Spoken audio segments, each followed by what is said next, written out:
અમદાવાદના ઇન્દિરા બ્રિજ પર તિરાડો પડી ગઈ છે. તો અમદાવાદ ગાંધીનગરને જોડતા આ બ્રિજમાં તિરાડો જોવા મળી. તો બ્રિજ પર તિરાડો પડી છતાં સ્થિતિથી તંત્ર અજાણ હોય તેવું લાગી રહ્યું છે.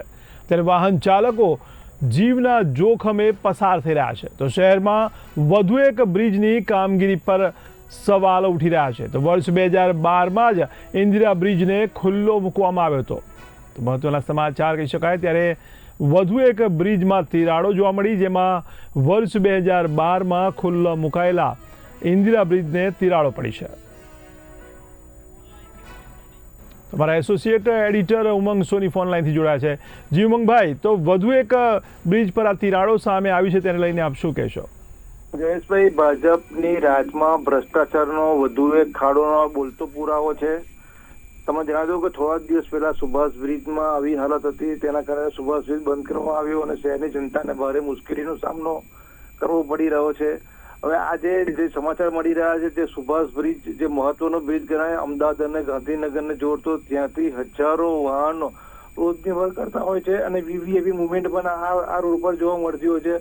તેમાં ખાડો પડવાથી જે ભાજપની રાજમાં જે ભ્રષ્ટાચાર ખુલ્લો પડ્યો છે, ભાજપ સરકાર ભ્રષ્ટાચાર સામે જે નરેન્દ્ર મોદી સરકાર જે વખતે સીએમ હતા ત્યારે ઝુંબેશ ઉઠાવી હતી, તે હવે નબળી પડતી દેખાઈ રહી છે. આમ ફરીથી અમદાવાદમાં એક મસ્ત મોટો બ્રિજમાં મોટો ખાડો આપ જોઈ રહ્યા છો.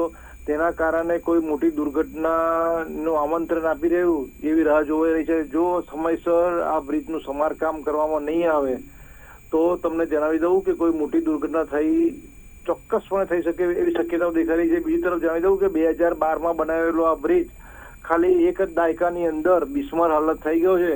તે બતાવે છે કે ભાજપના શાસનમાં ભ્રષ્ટાચાર વધ્યો છે. નરેન્દ્ર મોદી સરકારનું એક આહવાન હતું કે ભ્રષ્ટાચાર હટાવો અને પ્રજાને સુરક્ષિત રાખો, પરંતુ જ્યારથી નરેન્દ્ર મોદી પીએમ બન્યા છે ત્યારથી ગુજરાતની અંદર ભ્રષ્ટાચારે માજા મૂકી છે. આ અત્યારના જે સરકારમાં જે બેઠેલા શાસક પક્ષો છે, સરકારી અધિકારીઓ પાસે કોઈ નિયંત્રણ નથી રહ્યું અને રોજના રોજ નવી કોઈને કોઈ ભ્રષ્ટાચારની માહિતી બહાર આવી રહી છે. આ એક સ્પષ્ટ પણ દેખાય છે. સરકારના શાસક પક્ષોએ જાગવું પડશે અને જે બી આવા ભ્રષ્ટ અધિકારીઓ હોય અને ભ્રષ્ટ કોન્ટ્રાક્ટર સામે પગલાં નહીં ભરે તો પ્રજાનો વિશ્વાસ ગુમાવે તેવા દિવસો આવી ચૂક્યા છે.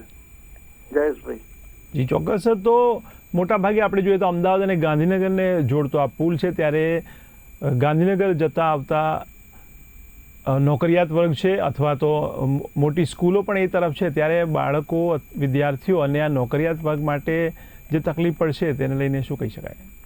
મેં તમને અગાઉ પણ કીધું કે આ જે રોડ છે, ગાંધીનગર બ્રિજ છે, જે ગાંધીનગર અમદાવાદને જોડતો વીવીઆઈપી બ્રિજ કહેવામાં આવે છે, તેની અંદર તમને જણાવી દઉં કે આ જે રોડ છે, આ જે બ્રિજ છે, તેમાં રોજ વીવીઆઈપી મુવમેન્ટ થતી હોય છે. હજારો લોકોની સંખ્યામાં અમદાવાદથી ગાંધીનગરથી અમદાવાદની અંદર અપડાઉન કરતા હોય છે અને સામાન્ય રીતે જોવા જાઓ તો ટુ વ્હીલરો વધારે આ બ્રિજ પર અવર જવર કરતા હોય છે.